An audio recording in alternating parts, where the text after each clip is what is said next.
Bismillahirrahmanirrahim. It is class 12th, subject economics. Topic जो हमारा आज का है that is consumer is willing to sacrifice less and less amount of good Y for every successive unit of good X Y.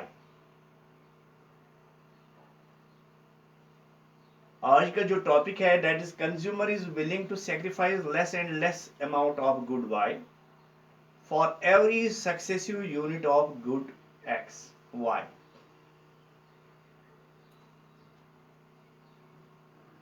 सीधी सी बात है, जब कल हमने देखा, कल हम पढ़ रहे थे, उसमें जब पहले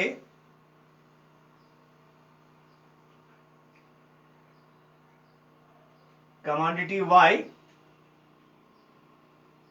के बदले कमोडिटी X, तो पहले जब हमने देखा, सबसे पहले तो एक यूनिट जो कंज्यूमर था कमोडिटी X को बढ़ाने के लिए, उसमें इजाफा करने के लिए, उसे ज्यादा लेने के लिए, तो 2 यूनिट्स Y वो सेक्रीफाइस करने को तैयार था।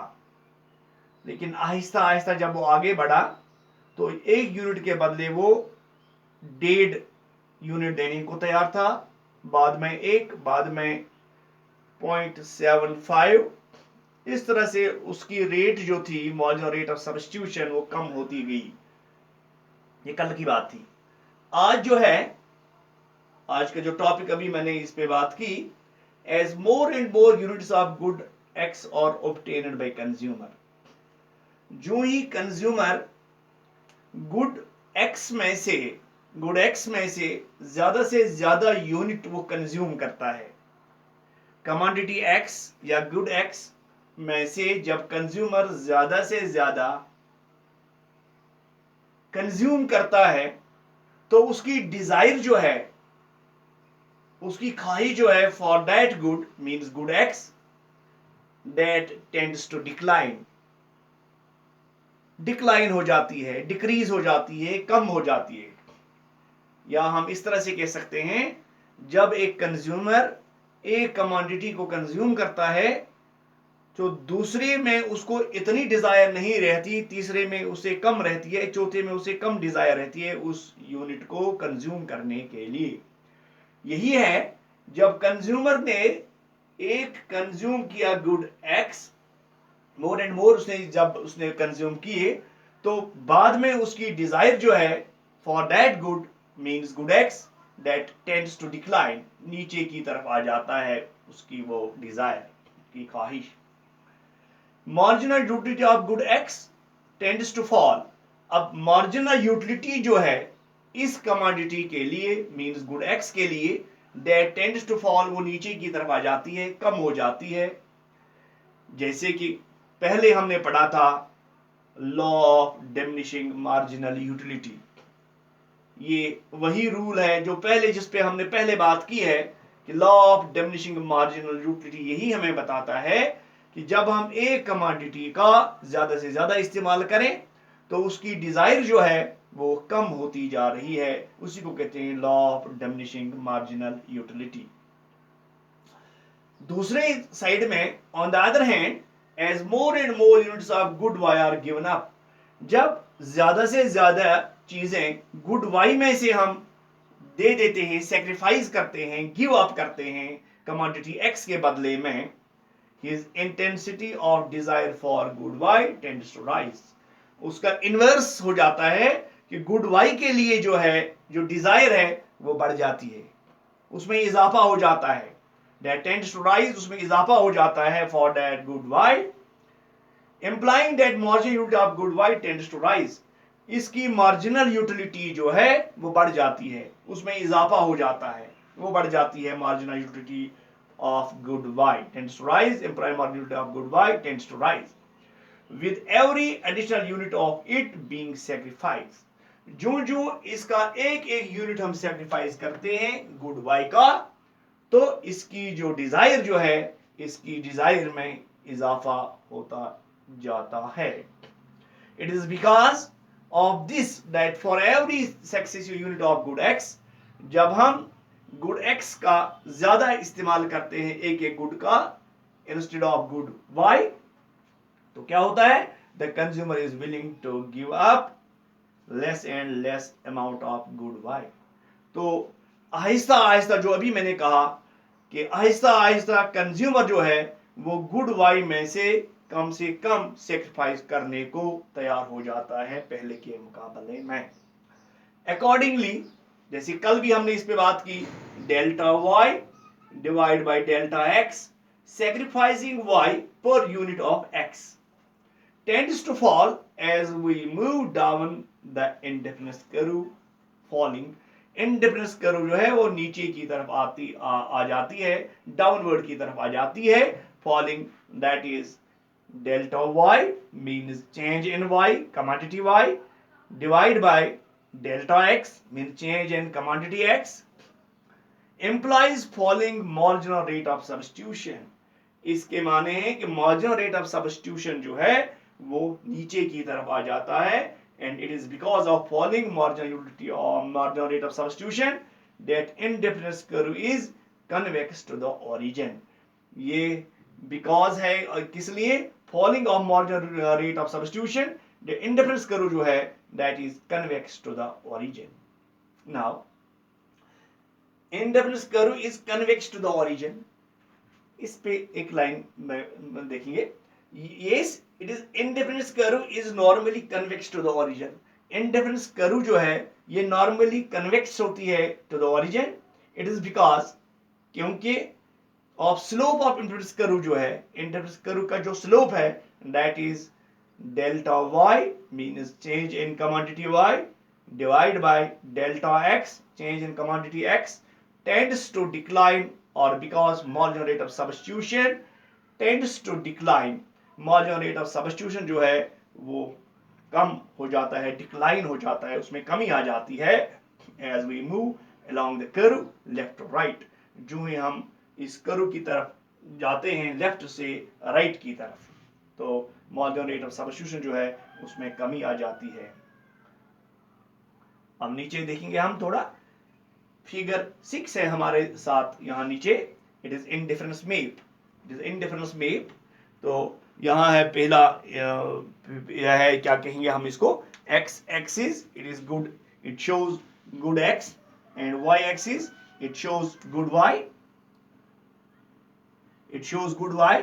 This is indifference map, indifference curve 1, indifference curve 2, indifference curve 3 and indifference curve 4। तो ये this is known as indifference map. अब इस इंडिफरेंस मेप में हमने क्या देखा, फिगर 6 शोज यही इंडिफरेंस कर्व मेप जो है, it is figure 6, it shows and set of indifference curves, it is a set of indifference curves, indifference curve 1, indifference curve 2, indifference curve 3, indifference curve 4। It is known as a set of indifference curves on above the other. एक पहले 1 indifference curve 1, उसके अबो में है indifference curve 2, उसके अबो है indifference curve 3, और उसके a set of indifference curves drawn in a graph is called indifference curve map. इसी इंडिफरेंस कर्व जो हमने एक सेट यहाँ इस पे लिखा शक्ल के जरिए, फिगर के जरिए जो आपके सामने है, तो it is known as indifference curve map.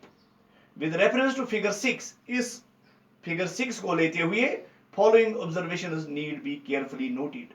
हम देखेंगे कि इसमें हमें क्या मिला, क्या ऑब्जर्वेशन हमें मिली। पहली ऑब्जर्वेशन है, higher indifference curve to the right and above another indifference curve indicates higher level of satisfaction. वो जो ऊपर, सबसे ऊपर है, अबव जो है राइट की तरफ, टू द राइट सबसे ऊपर जो है that is indifference curve 4, means इसमें कंज्यूमर को ज्यादा सेटिस्फेक्शन मिलेगी as compare to indifference curve 3, और इंडिफरेंस कर्व 3 से कंज्यूमर को ज्यादा सेटिस्फेक्शन मिलेगी as compare to indifference curve 2, और इंडिफरेंस कर्व 2 से 2 पे कंज्यूमर को ज्यादा सेटिस्फेक्शन मिलेगी एज कंपेयर टू इंडिफरेंस करू 1। मीन्स इसमें हम ये कहेंगे कि कंज्यूमर को सबसे ज्यादा सेटिस्फेक्शन मिलेगी इंडिफरेंस करू 4 और सबसे कम सेटिस्फेक्शन उसको मिलेगी इंडिफरेंस करू 1 पे। तो दिस इज पहली ऑब्जर्वेशन हमने जो इसमें देखी। Second observation is each indifference curve is the indifference map. हर एक इंडिफरेंस करू जो है वो इंडिफरेंस मैप है, indicates a different preferences set of the consumer and it corresponds to a different level of consumer income. तो हर एक indifference curve जो है ये एक सेट है, ये एक मैप है इंडिफरेंस करू का। ये एक किस्म से इसकी कंज्यूमर की इनकम लेवल को प्रेजेंट करती है, रिप्रेजेंट करती है इनकम लेवल को।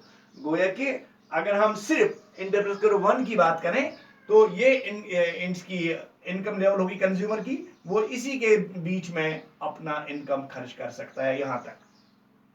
तीसरा, indifference curves need not be parallel to each other. ये कोई जरूरी बात नहीं है कि ये एक दूसरे से पैरेलल हो। One more thing, indifference curves do not touch or intersect each other. ये एक दूसरे को टच नहीं करते, कहीं मिलते नहीं, ना इंटरसेक्ट करते हैं। तो इंडिफरेंस कर्व यही है, इसी बात को हम फिर थोड़ा सा करेंगे, थोड़ी सी बात करेंगे। Higher in indifference curve shows higher level of satisfaction. जो भी मैं बात कर रहा था इंडिफरेंस कर्व 4 की, इसमें ज्यादा सेटिस्फेक्शन एज कंपेयर 3 में ज्यादा एज कंपेयर 2 में ज्यादा एज कंपेयर टू 1। दूसरा, indifference curve not be parallel to each other, ये एक दूसरे के पैरेलल नहीं हो सकते। तीसरा, never touch or intersect each other, ये कभी एक दूसरे से मिलते नहीं, ना वो एक दूसरे को इंटरसेक्ट करते हैं।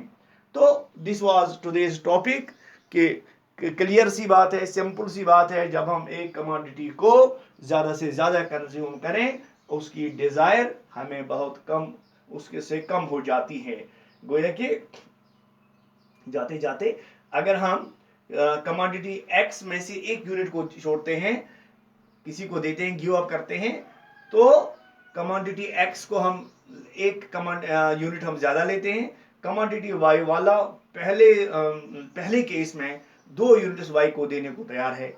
लेकिन जब हम दूसरा यूनिट कहेंगे कि हम कंज्यूमर ये ले लेंगे, क्या कहते हैं दिस कमोडिटी एक्स, तो दूसरे केस में कंज्यूमर जो है वो कमोडिटी वाई में से 1.5 यूनिट देने को तैयार होता है। गोया कि उसमें कमी आ जाती है।